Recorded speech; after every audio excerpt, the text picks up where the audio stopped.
But if you don't know what your other needs are, then you don't know what boundaries to uphold. So for example, a need of mine is to be treated with kindness, love, and respect. If other aspects of the relationship are good, but I'm not being met with kindness, love, and respect, that's a relationship I'm not interested in. Because I know that there's a world that exists where I can have both the needs that are being met in the current relationship and the other needs that I have. So what I would do first and foremost is I would list out the needs that I have.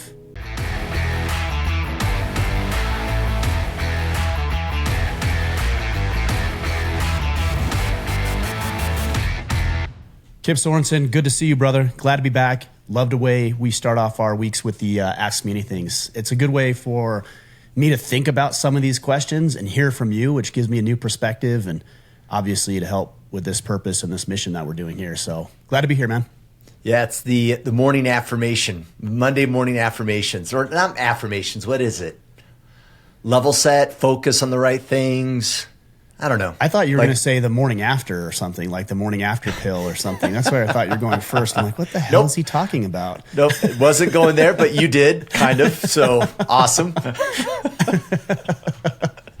Anyways, we've got the morning affirmations after whatever, here we go. So yeah, absolutely. So headlines, sir, do you want to kick us off? Yeah, I'll start. What's on the mind? I heard some interesting news this past weekend. This is actually from CNBC, and it is titled, Interest Payments on the National Debt Top $1 trillion as the Deficit Swells. So I did a little math here because, look, the total debt of the U.S. right now is roughly $35 trillion, give or take $1 billion.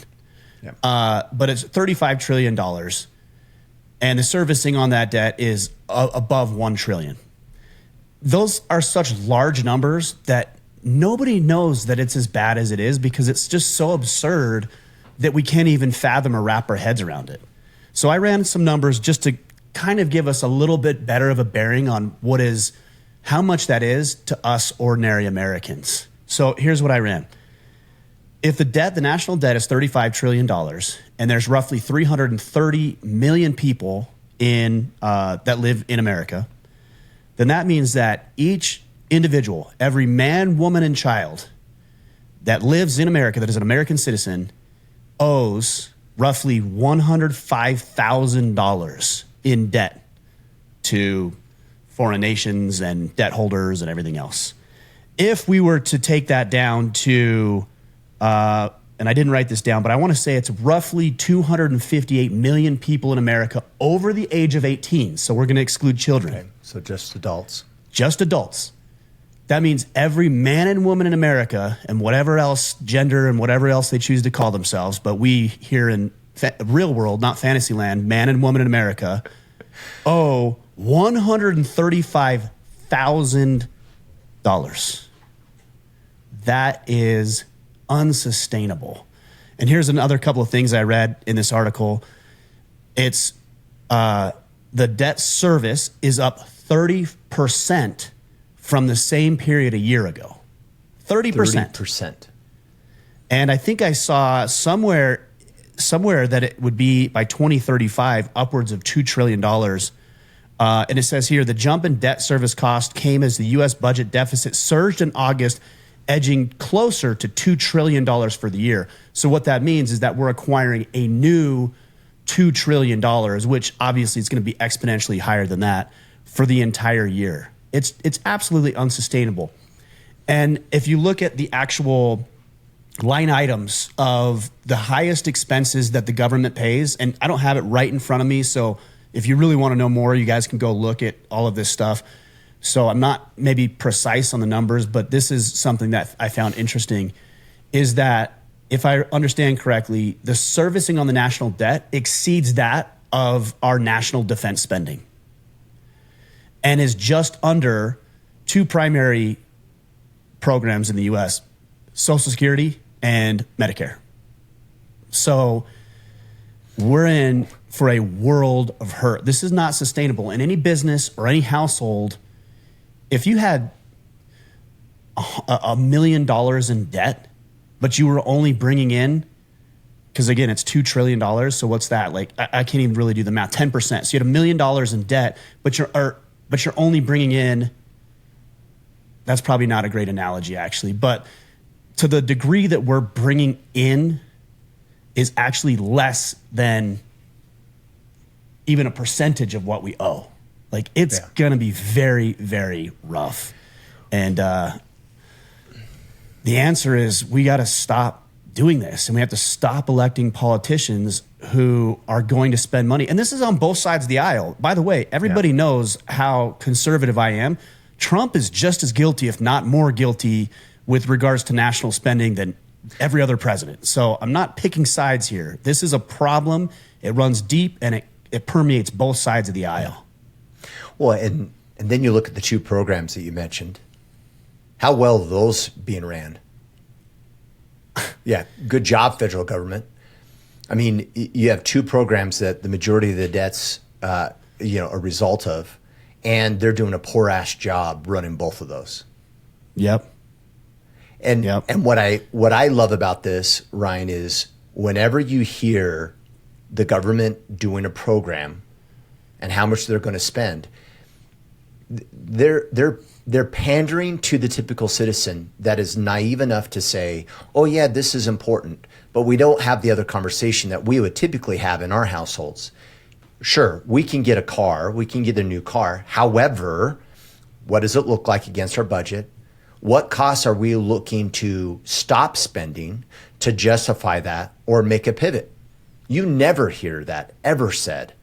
That, hey, we're going to spend in this, we're going to do this program, and as a result, we're going to stop spending money somewhere else so we can afford it.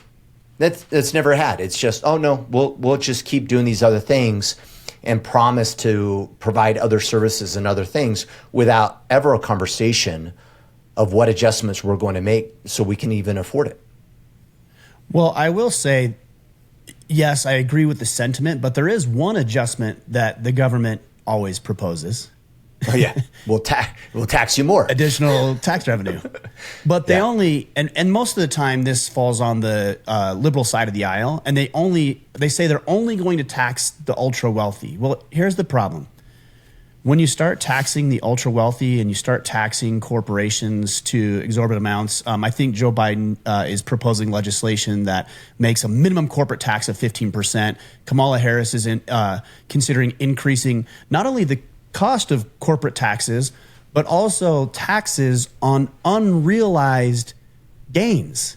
So let's say, Kipp, we take Order of Man and we grow it from, and I'm just spitballing and throwing out numbers, but we grow it from a $2 million basis, right? So like it appraises or values for $2 million. And let's say that over the next year, we grow it and we do really well, 50% growth, and we grow it to $3 million. Well, now we're liable, as proposed as it goes, we're liable for the taxes on the extra $1 million that was generated in thin air, not really realized. There's two problems with that. Number one, how do you value a company? So does every company get valued? Number two, that's going to bankrupt me. I don't have the kind of money to put towards that in the bank because those are unrealized gains. And then number three, what happens if I go from 3 million next year to 2 million the following year? Does that mean I get a tax credit for the $1 million of revenue lost? Of course not.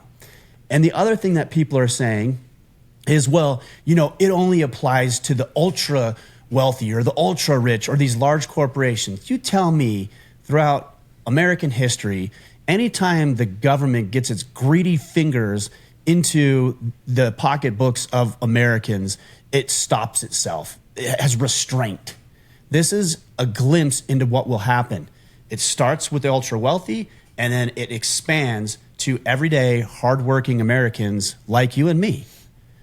We cannot, this is not sustainable, and you can't even tax the wealthy to even a sliver of percentage to begin to make a difference on this $35 trillion. They'll just leave. I would. Yeah. So it's a problem. And you know, the government, one other thing, and I'll drop it here for now, but this is very important. I know I get fired up about it, and I know a lot of people are like, it doesn't matter. It should matter. Is that this is a game of semantics that the government likes to play. So let's say that we spend, again, I'm making up numbers here, $2 trillion for the next 12 months. But the previous 12 months, we spent $3 trillion. What they'll say is well, we have a spending deficit of over 50% of what we did the previous year. Now, what that makes it sound like is that we actually reduced the deficit. No, we didn't. We just didn't spend and go into debt as fast as we did the year before. That's all that means. But again, they're playing on the lowest common denominator. They're playing on ignorant people. They're playing on people who don't actually want to know or get involved.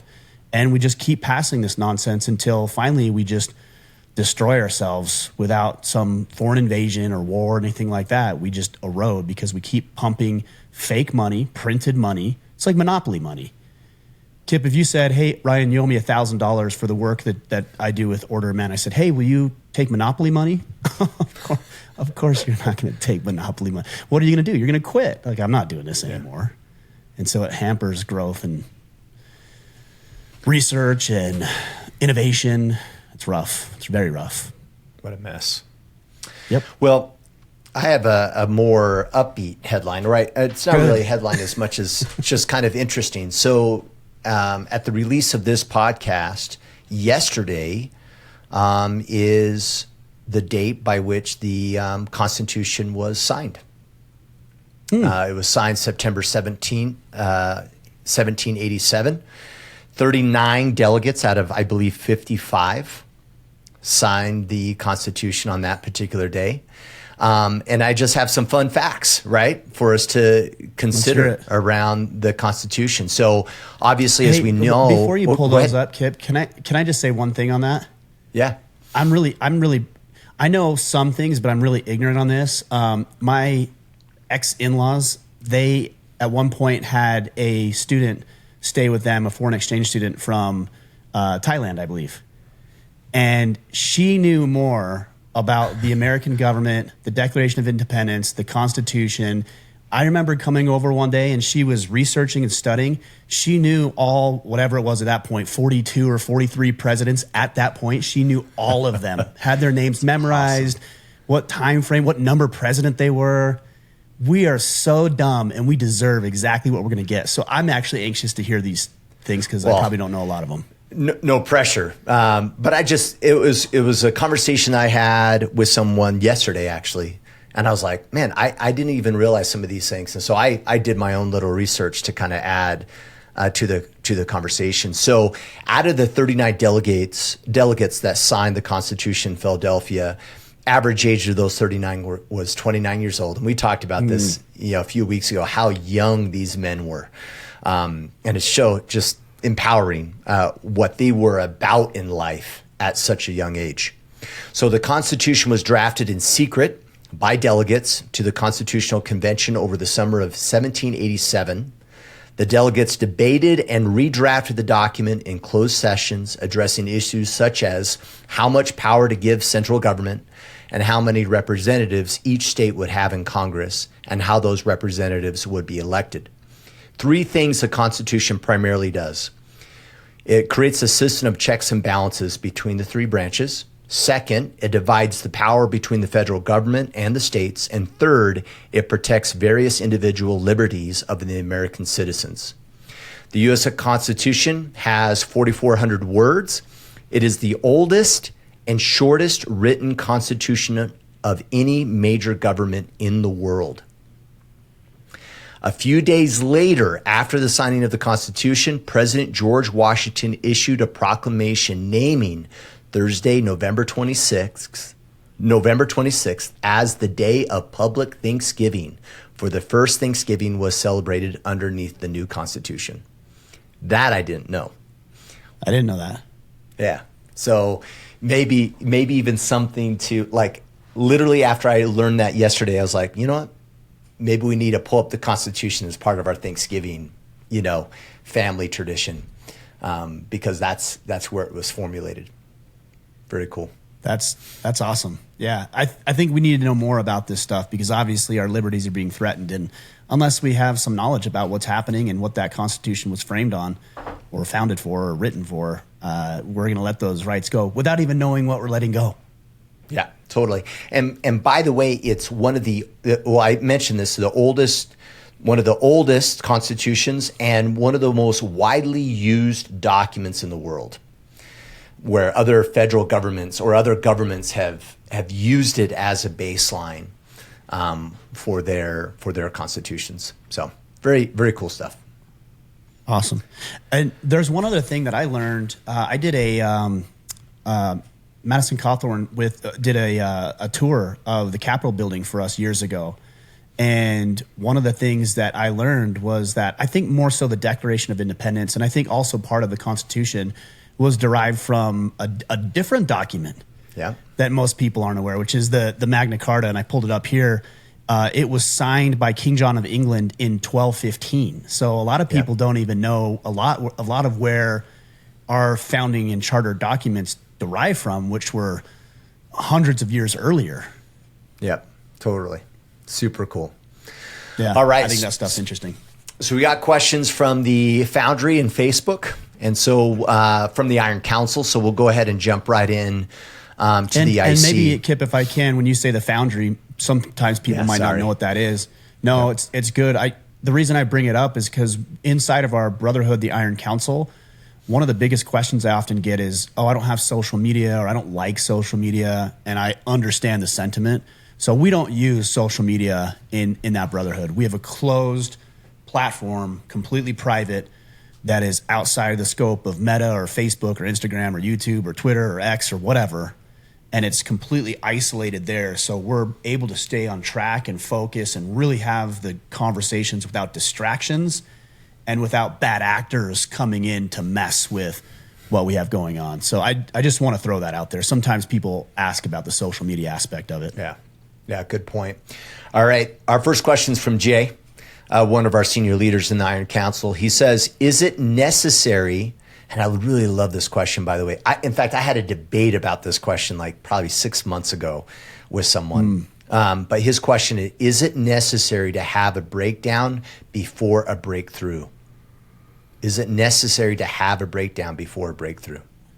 So I thought about this question. I saw it this morning, and my right from the hip answer was no, it's not necessary. That was my immediate response in my head anyways. And as I talk to myself, which sometimes I do, I thought, well, I guess it depends on what you mean by breakdown. And here was my thinking on this. Something has to give in order for you to have a breakthrough. Yeah. So something quite literally has to break down. A mindset, a thought process, a toxic relationship, a bad habit. Something has to break down.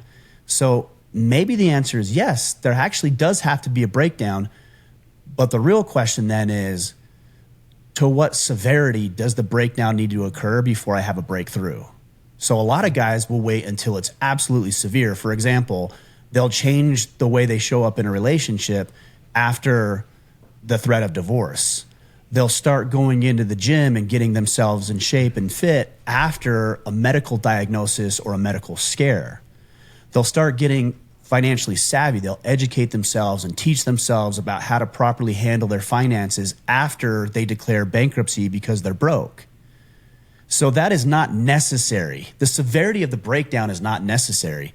But look, if something wasn't going wrong, you wouldn't have anything to fix, therefore no breakthrough would exist. So my answer, final answer, is yes, there has to be a breakdown, but you get to decide the severity. If we're looking at the scale of severity in these breakdowns, do you hit it when it's a 1 where it's not really a real problem? You notice there's a little bit of tension between you and your wife, or you notice you're getting a little behind on your bills, or you're starting to see a little spare tire around your midsection. That's a severity of 1. The ones I just listed before might be a severity of 8 to 10. So you decide the severity, but it's going to happen and it will break down, and you're on the path to destruction unless you make the decision as soon as you possibly can, and maybe even voluntarily decide, I'm going to break that habit. I'm going to break away from this toxic relationship. I'm going to break away from financial enslavement to credit card companies and debt institutions. That's how I looked at it after having a little internal debate this morning about it. Yeah. I like it, man. When I think about this, I just jump to what's happening, right? In this example, when there's a breakdown, what is occurring that causes a breakthrough? And probably the biggest is a realization or a transformation of how we see something. Now, that may be forced upon us, and in other cases, it may not be. And so at first glance, when I hear Jay's question, I'd say no. However, the question is who's creating the breakdown? Is it on your terms and you're coming to that realization of how serious this is and you're causing the transformation or the paradigm shift? Or is it being forced upon you? And ironically enough, I would even say that breakdowns can cause those paradigm shifts, but that necessarily isn't always true. We know people that have had breakdowns in their lives and their life falls apart. And do they learn? They don't. They still don't learn. And so I would say the breakdown doesn't guarantee a breakthrough. Sometimes it will, but I think it can be on our terms. But we have to see the world differently. And I think that's the definition, or at least my definition of a breakthrough. It is almost like I saw the world one way, and the next second I now have clarity, and I've had what Stephen Covey calls as a paradigm shift, and that causes you showing up differently in the world. And that's the definition of a breakthrough. How you get there, I think it's up to you. But I've always held on to the belief that we will all learn sooner or later. The question is does it come with a handful of regret or do you learn a little bit earlier on in life? But sooner or later, we will all learn. And unfortunately, for some of us, it may be on our deathbeds. I mean, I love the thought. I wrote this down. It's on your terms, or it's either internal or external. You can decide, or it will be decided for you. A new paradigm is something I wrote down here, and you talked about that. But this is also why it's so important that we be vigilant towards our growth. The phrase that I've often heard, and I really resonate with this, is you can either be humble or get humbled. Yeah. Those are the only two choices, but humility will always present itself, whether acted upon or forced upon you. So vigilance is really important. This is why we need to listen to podcasts, why we need to join groups like the Iron Council and other groups, why we need to listen to good books, and why we need to surround ourselves with the right people, because they're going to infuse new information into our lives that will cause us to rethink the way we're living our current life. You know, for example, I went to the gym this morning, and as I looked around, I see a bunch of fit people. And the guys who aren't fit, they're still in there getting after it, trying to get fit. So the gym is a culture of health. If I go into that culture of health, I voluntarily decide to get out of bed, and my alarm went off at 5 a.m. this morning, and I said, no, I need 20 more minutes. And then after 20 minutes, I did get up. But I very easily could have stayed in bed. I consciously made the decision. I went into the gym, and as I was looking around and I was seeing guys who were fit, some guys who weren't, but they were still doing work, I was inspired and motivated by that. It changed the way, even to a very small degree, how I view the world and how I view me showing up in it. So be very vigilant on what information, what knowledge, what resources you're gathering, because you're going to act on those things. Something you said, Ryan, that I think is profound, and you used the phrase that, humble yourself or get humbled. And that's powerful. And to add to that, the difference of those two is one comes with probably more regret and a price. Of course. And so anybody listening is like, well, I'm not sure if I agree with these guys. My thought is get present to the cost. Because if I wait to be humbled, that comes at a price. And that price is more likely in the relationships of people that I care and I love for. And you will never be able to get that back. Well, let's talk about it from a practical standpoint. Let's talk about it in a relationship standpoint. If you decide to be humble and you know your relationship isn't great right now and you decide to be humble and learn from other people or get new information or just be humble with her and try to figure out where she's coming from, the cost associated with that is it's going to take some time. You're going to have to be a little bit more thoughtful. You're going to have to reserve judgment. You're going to have to learn not how to be angry or reactionary when she says things that you don't like. You're going to have to maybe hire a therapist, maybe do some counseling or get on some online coaching or programs. You're going to have to invest some money. But the alternative, to your point, is if you wait, then you're going to go through a divorce and you're going to have the financial hardship and constraints that come from a divorce. And you're going to have the heartbreak. And then your kids' lives are going to be impacted and your business is going to be impacted and your own health, your mental health and emotional health is going to be impacted. So you're going to pay a cost. Do it now or do it later. Yeah, I like that. Absolutely. What's next? Chase Kimball, what advice would you give to a man that struggles with boundaries within a relationship? I'm on this journey myself and I've been attending counseling for a couple of years. I've also been actively making big moves within my life to help repair this deep-seated issue within myself. I've had the tendency to just keep the peace in efforts to keep my own needs met. I'm currently moving on from a very toxic relationship, and I'm seeking the healthiest way to address my pitfalls within my romantic life. Also, I should add, I am focusing on myself and my son and not dating for a while, and this is far from what I've done in the past. I've always felt the need to be with someone.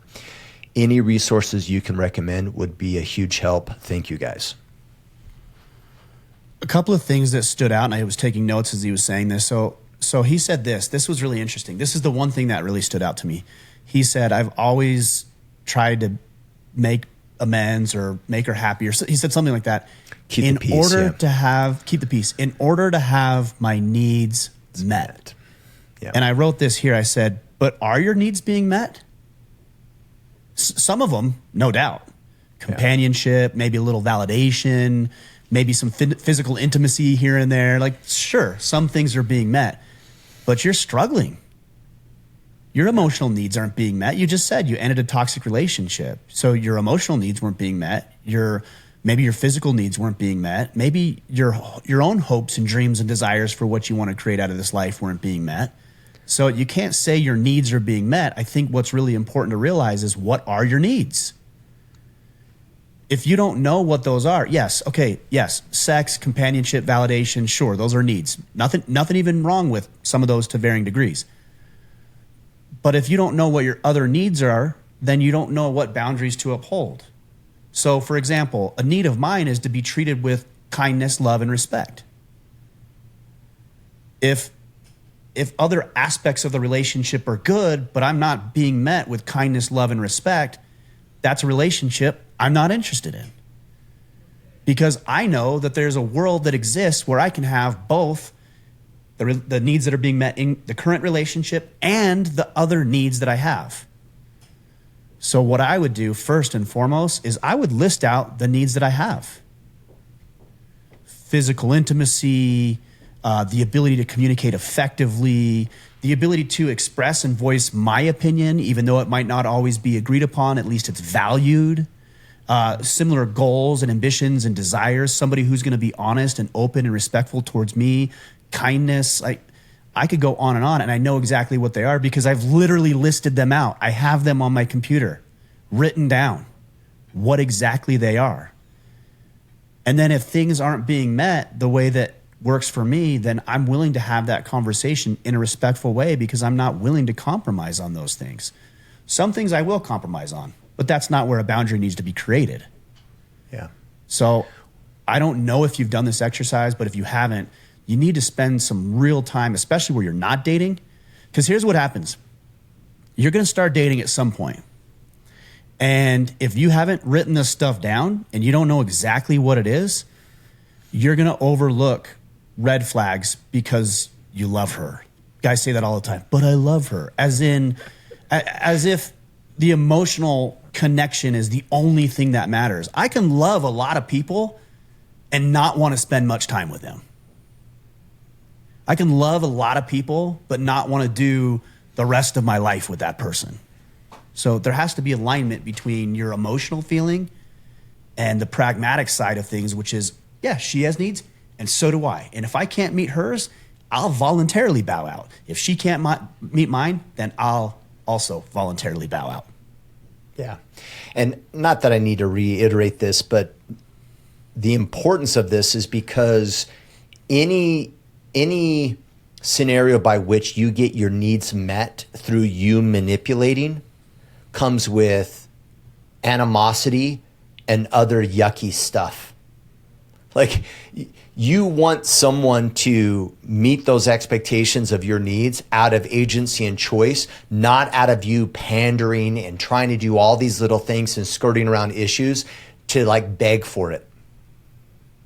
And so be very careful, even in an example where you think you can get your needs met by quote unquote keeping the peace. That is not the kind of peace that you want. Right? You want it out of their agency and choice that they're showing up powerfully. Now, you're kind of asking what are resources or recommendations, right, around getting to this. I can't help but look at this, Chase, and say how much of this is about your own self-confidence and you seeking validation in an external relationship to prove to yourself that you're valuable and you're worth loving.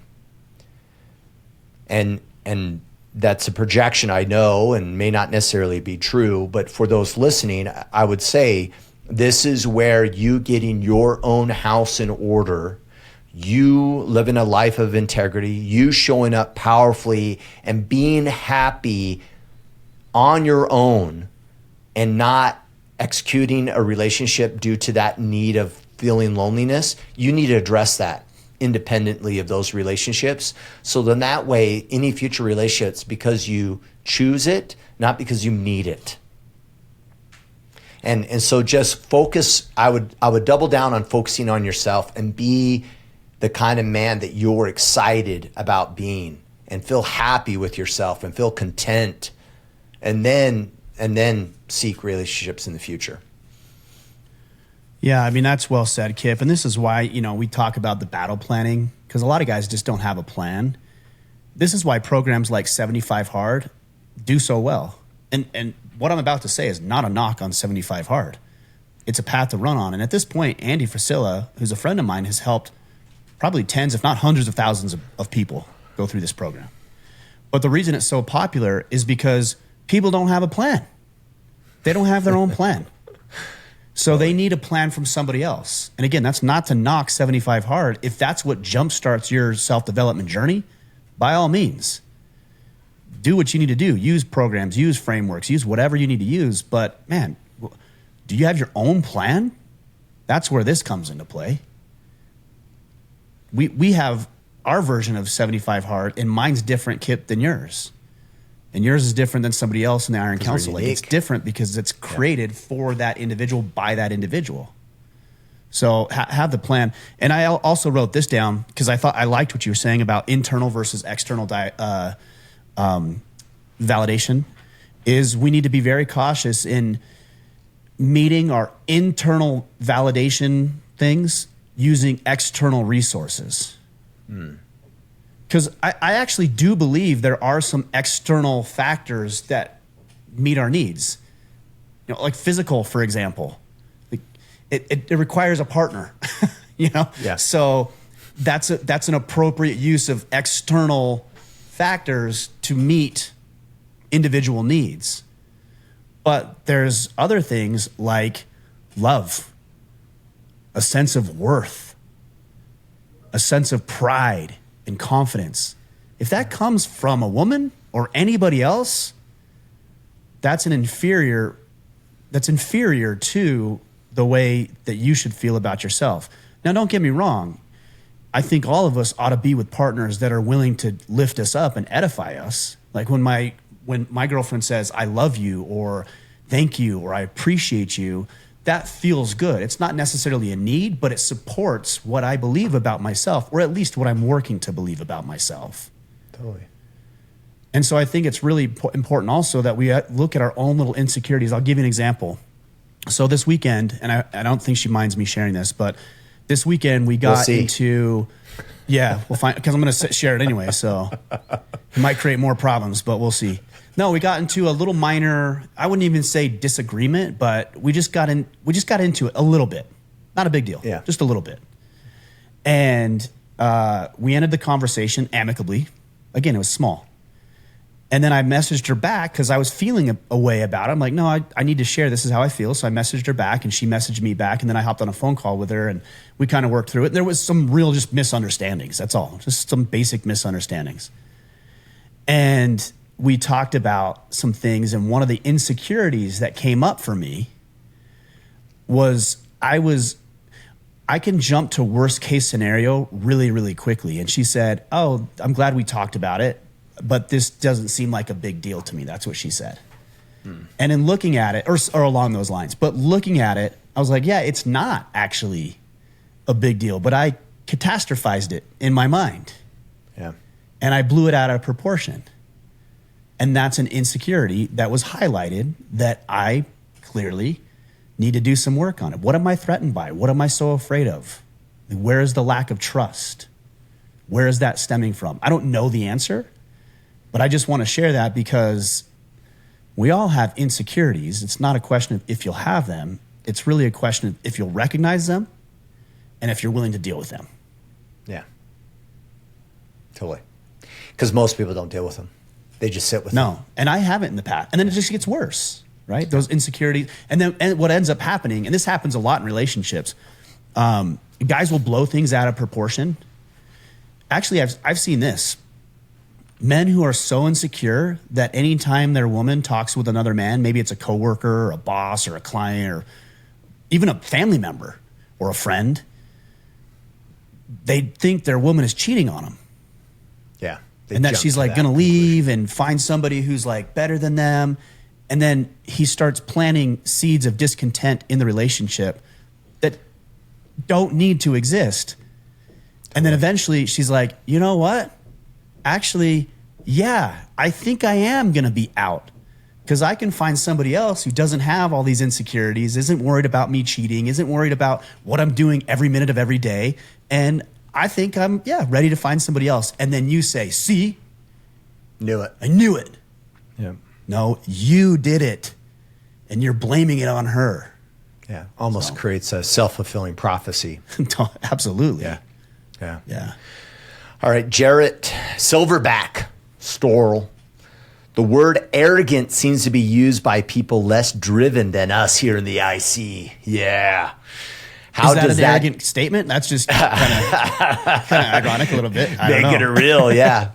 How does that even make sense? We are building ourselves better and they call us arrogant.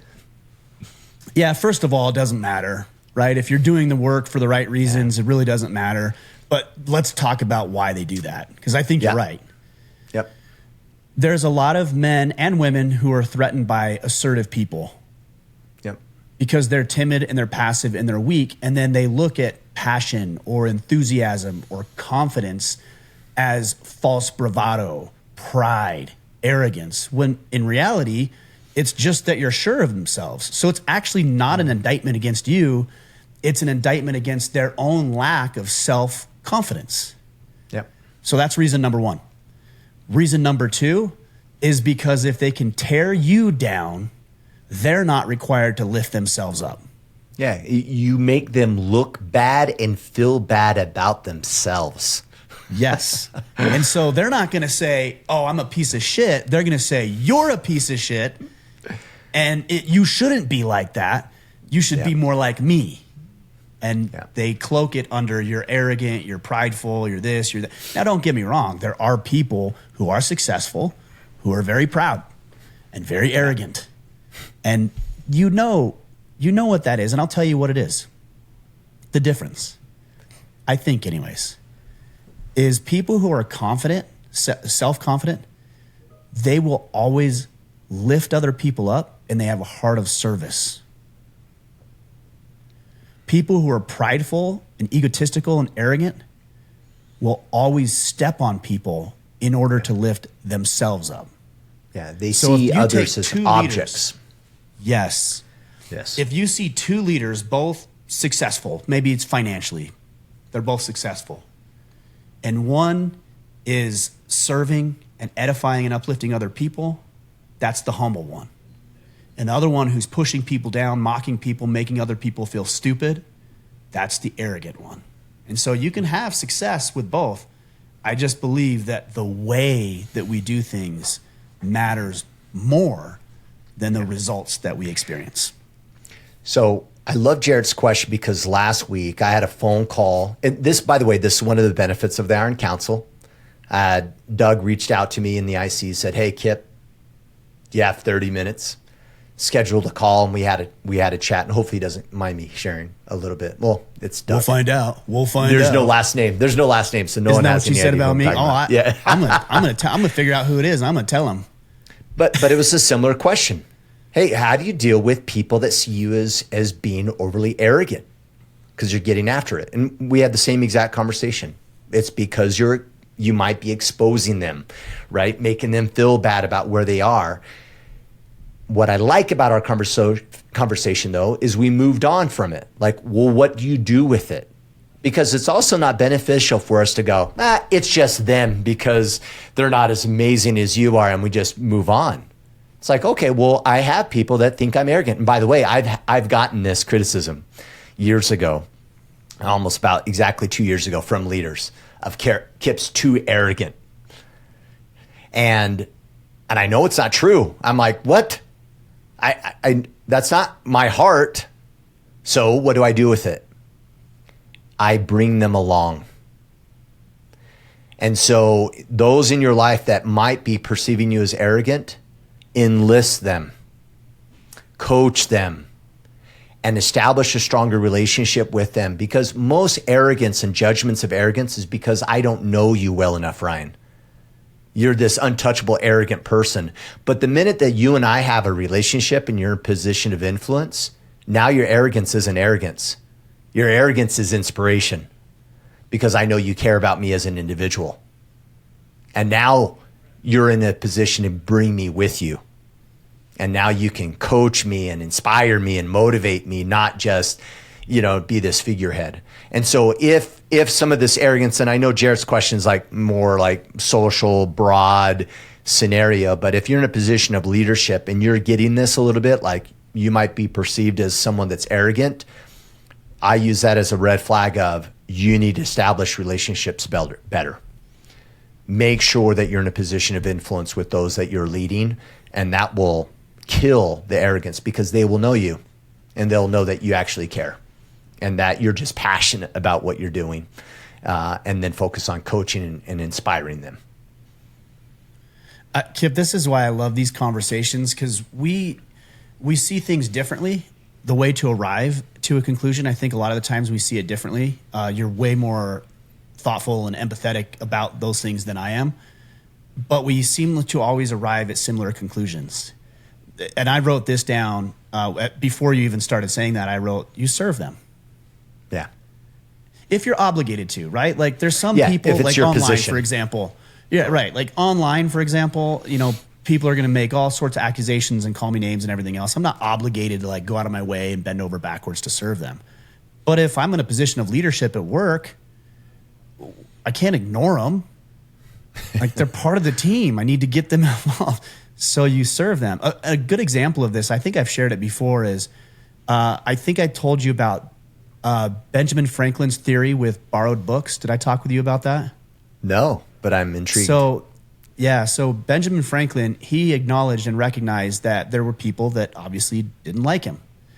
And when he ran across somebody that did not like him, he would do something very fascinating. You would think he would go, I don't know, go get them a job or go give them something. No, he did something else. And this goes to your point. He would ask to borrow a book from them. Mm. And so he would say, can I borrow, I know you have a copy of X, Y, and Z. Can I borrow the book? And the people begrudgingly maybe even would say, sure, I guess. And he'd borrow the book.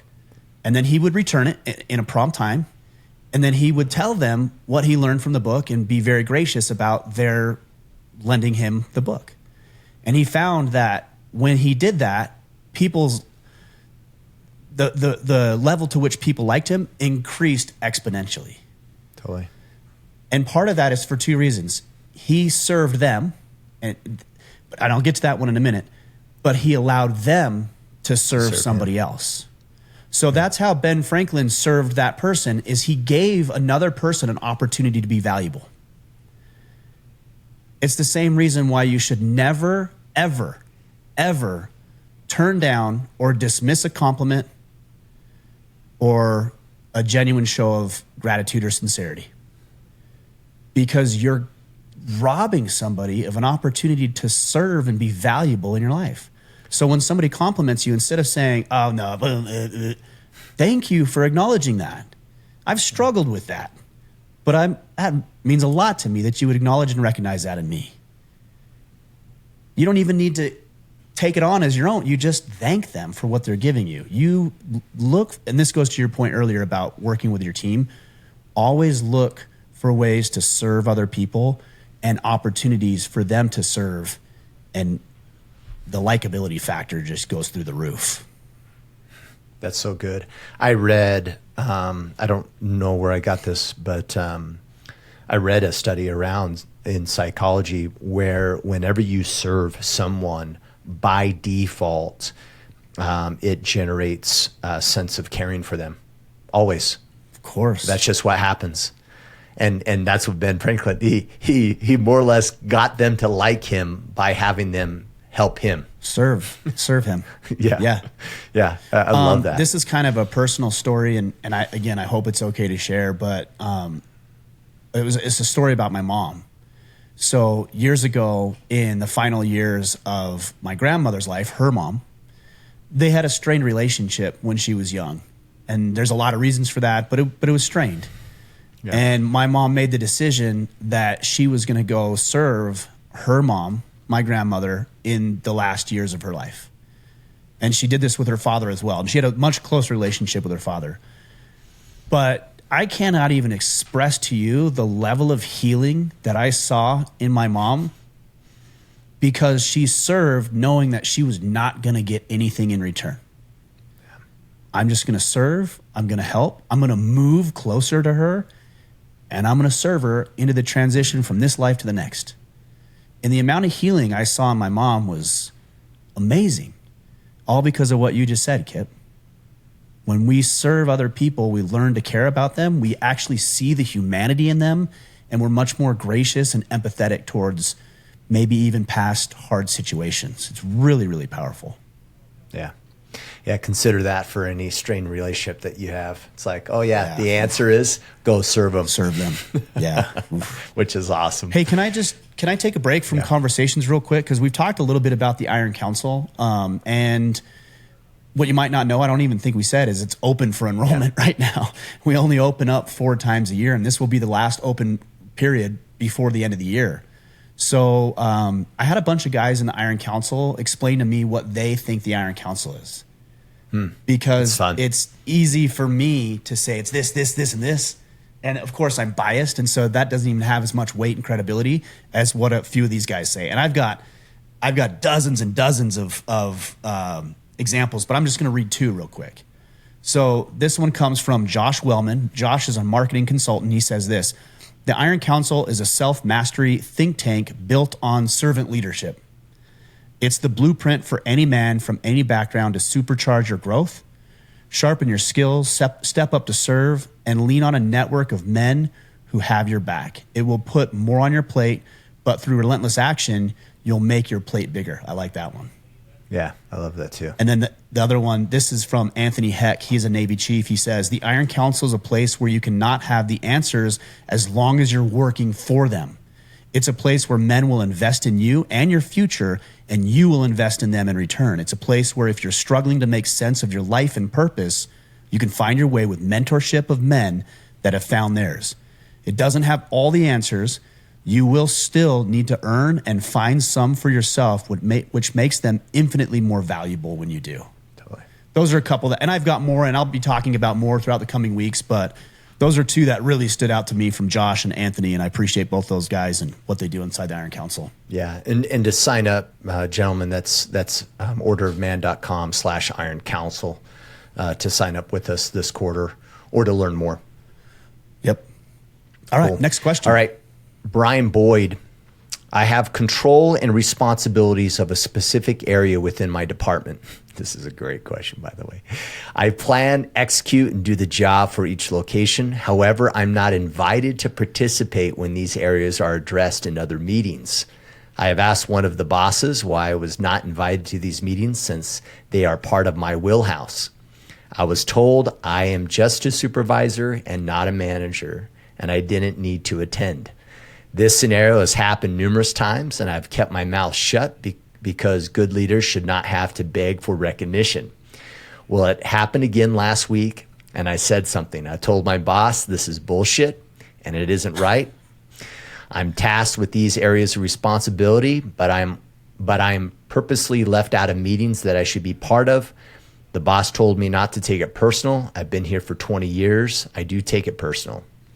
I've never had a bad mid-year or annual review. They give me new and different responsibilities, and then I pass things on to other folks. Maybe I'm missing something that I cannot see.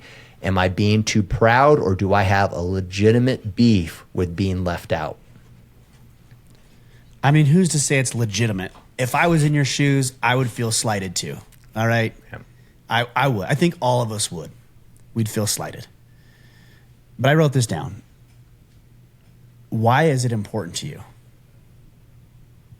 And that's a question I have to ask myself when I feel slighted. And there is an instance I can think of today that I had where I felt slighted. Yeah.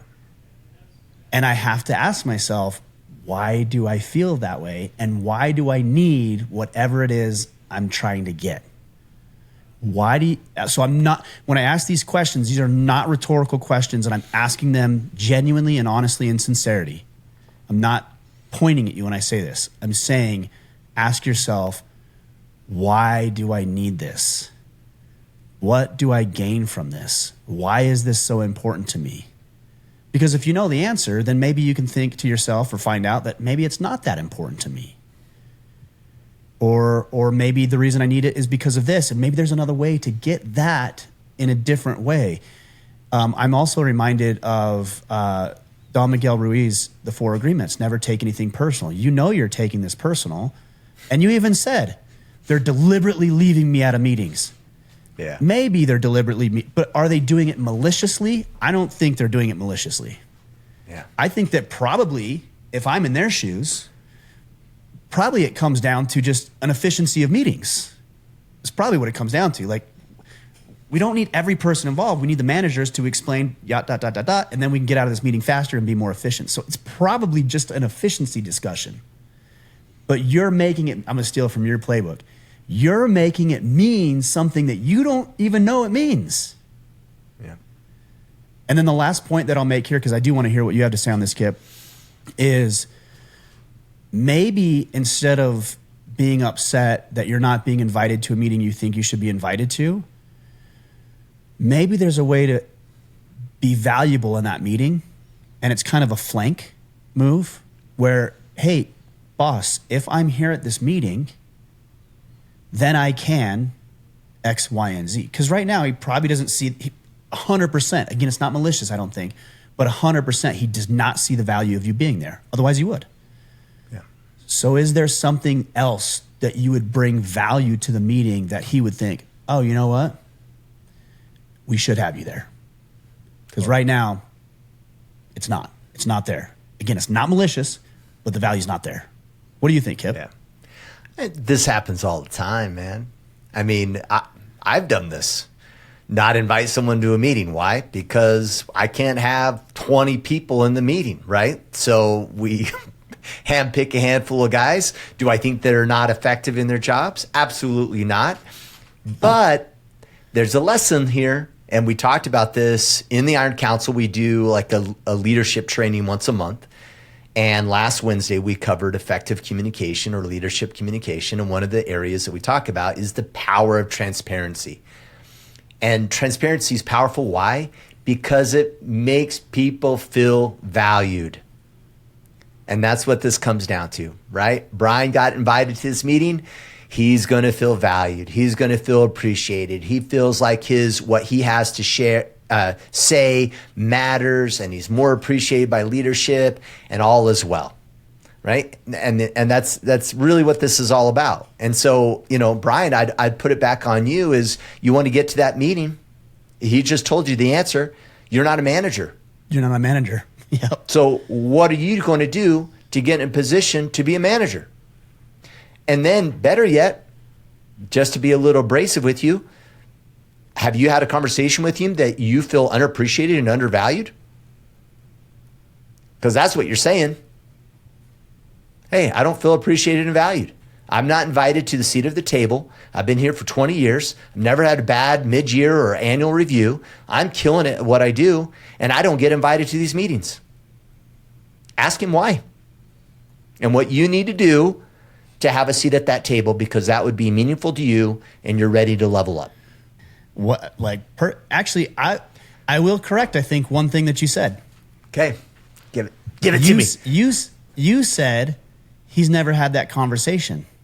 Well, he actually did. He just did it really, really poorly. Yeah, I was going to say, no, he didn't. This is bullshit. Yes, It isn't did. right. Is it? Yeah, but you're right. It is the conversation. It's just Yes, he not did. an effective one. And that's the point. So I got to ask you this, Brian. What do you like? First of all, don't be your own worst enemy. Kate, you're not getting what you want, and instead of doing this in a healthy way, and I get it, you're mad, but now you're becoming your own worst enemy. Because now you're risking not just not going to the meeting, now you're risking your job. Absolutely. So you just made it way worse. Can I interject before you finish? Yes. Brian, just to drive this point home really quick, if I were your boss and your approach to me was, hey, this is bullshit and this isn't right, you just checked out with me a little bit more than you were before. Like, you just reduced the chances of you being at that table even more than you did before already. Because now you're just an annoying supervisor that's making it about what? You versus what's best for our team and best for the org. You're not even thinking strategic, man. So to Brian's point, like, I'm just telling you from a leadership position, that would not go well for you. Now, go ahead. Sorry. So you have to ask yourself, what is it that you want? In this case, you want to attend the meeting. So does going to your boss and saying this is bullshit, are you closer to that objective, or are you further away, to Kipp's point? Well, you're further away. Of course, you're further away. So here's what I would suggest. Kip, I would like to hear if you think this is appropriate. Let's do a little role play with you. You're my boss. Okay. I just said this is bullshit. I kind of exploded a little bit. Yeah. Would this be appropriate from your perspective? Because I think you have more experience. But here's what I would say. Hey, Kipp. Hey, first of all, like, email you or something. Like, set up an appropriate time. Hey, boss, can we talk this afternoon around 3:00? Yes, you can. Okay. You go into the meeting. Hey, boss, look. First things first. I'm sorry. And it's not like I apologize. No, it's like, first things first. I am sorry. I said some things in the moment that I was upset about, and I blurted those things out uncharacteristically, and I should not have done that. I was feeling a certain way, and I am sorry that I approached it like that. The way I was feeling was that I was underappreciated for what I bring to the equation, and I just communicated that in a very, very immature, poor way, and I'm sorry. And that's it. That's all I would do for that meeting. I wouldn't justify anything. I wouldn't ask if he forgives me or if there's anything I can do to make. Nope. The apology is the apology. And then we can talk about other conversations about, once you start building up the relationship again, then we can start talking about, hey, what would you like to see, or what would it take to be a manager? But you have something to correct right now, and I think you should correct it. Would you agree or disagree with that, Kipp? Absolutely agree. And I would think more highly of you immediately.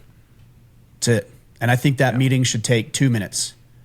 Yep. Any longer, and I think you're doing it wrong, because now you're starting to explain and all. No, two minute meeting. And the minute you explain, then the apology is diminished, right? Because it's not really an apology. You're now just ranting and complaining in another way.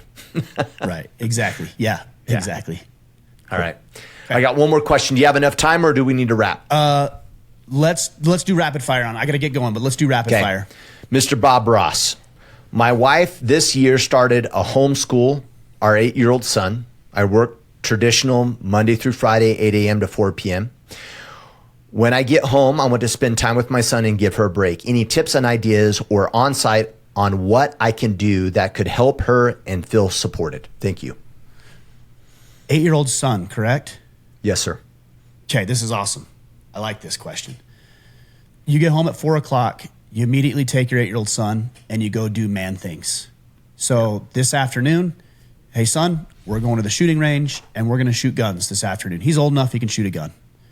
Well, I will say depending on maturity, but there's maybe some circumstances, but you get it. Or, hey son, we're going to go down and this afternoon, we're going to go down to the community center and we're going to go play some basketball together. They're doing a father-son thing. Or we're going to go to the community center and we're just going to go swim today. Or there's this really cool art class at the college and I enrolled both of us. And so we're going to do some art this afternoon. You can find these things, and a lot of them you can find through your local community center that are hosting these things, and they're either free or very inexpensive to participate. Totally. And you can just show up. Maybe it's a martial arts class. You call up a couple places and you say, hey, can I come in? And they usually have like a drop-in rate or free for the first time to check it out. Another thing that I've done in the past, when my oldest son was young, he wanted to be a cowboy animal doctor. That's what he wanted to be. So I have a friend who's a local veterinarian. I called him up. I said, hey, do you mind if we come in around lunchtime and you can kind of show my son what to do? We'll be quiet. We'll stay out of your way. He's like, yeah. So we came in and I remember what we did. He had to give a cat a suppository, which was hilarious. And he had to extract two rotted teeth from a dog. And then he had a chameleon that we, played. So we were there for maybe a half an hour. And I still remember it. I know my son still remembers it. Yeah. Now, here's the really cool thing about homeschool that a lot of people don't know. And with a little planning, and I'm sure your wife would know all about this because she probably carries the bulk of this, is that everything that I just listed all counts towards education. Totally. Everything I listed. It is all education based. So if you document and write these things down, depending on your state and your rules, look at what that is. All of the things that you do with your son, which is just having fun with your son, counts towards his educational requirements in homeschooling. You just have to document it, look at what your state regulations and rules are, and then you submit it the way that they require. But it all counts. So you're actually helping her by helping him meet his homeschooling credits, and you're helping her so that she can unwind from a stressful day teaching your son. And she can take a nap, read a book, cook dinner, go get a manicure. I don't know, but it serves both purposes. Yeah, I love that, man. I'll recommend something for you, Bob. Asia's doing this with the girls, but every Tuesday, it's family cooking. So the kids cook dinner on Tuesday nights. You could easily do the same thing where you come home and say, hey, let's surprise mommy and let's make her dinner. Right. And now you're teaching your 8-year-old son how to make breakfast or eggs or, choose something easy that's not too hard. And then that way you're serving her, but you're also, and it's funny how often I've done that with my kids where I'm like, hey, let's surprise mom. Like I'll use that to my benefit all the time. Hey, mom's gone. To clean your room. Let's clean the house and surprise mom. And they're all so excited about it. I'm like, this is such BS, but whatever. Right. Yeah. And then they mad scrambles clean because they're so excited about serving her. And so maybe figure out what those areas where your son and you can serve mom and make it exciting and fun. I think that's a great idea. I like that. Cool. All right, guys, I got a jet. I had a hard stop at 11. It's 11:07. Guys, Iron Council, we got a lot of cool stuff going on in there. I'm going to be sharing with you, and Kipp is as well, over the next couple of weeks. We'll be open until the end of this month. What exactly takes place, what's going on in there, why it's in your advantage, how you can serve. It's really just not about getting and extracting. There is not a requirement, but an expectation that you will also give back with your knowledge and information and expertise. That's what makes it so great. And we hope to see a lot of you in the next couple of weeks inside of there. And also, by the way, I'm going to be spending the first 30 days with you. So there's me and Jay and Alan. We're going to be working closely with you. So we're not just throwing you to the wolves. We're going to bring you in, teach you everything you need to know about the systems and tools, and get you 80% comfortable with where we're at. And then we're going to start letting you work with teams and do the real work inside the Iron Council. It's very fun, and it's going to really help you on whatever path you're trying to walk. We'll help you figure that out if you don't know what it is. So again, that's orderofman.com/Iron Council. Stole it from you, Kipp. Perfect. Yeah, I was ready. Cool. All right, you guys. Appreciate you. Great questions today. Hopefully we gave you something to consider. Thank you, Kipp. Appreciate you as well. Guys, we'll be back on Friday. Until then, go out there, take action, and become the man you are meant to be.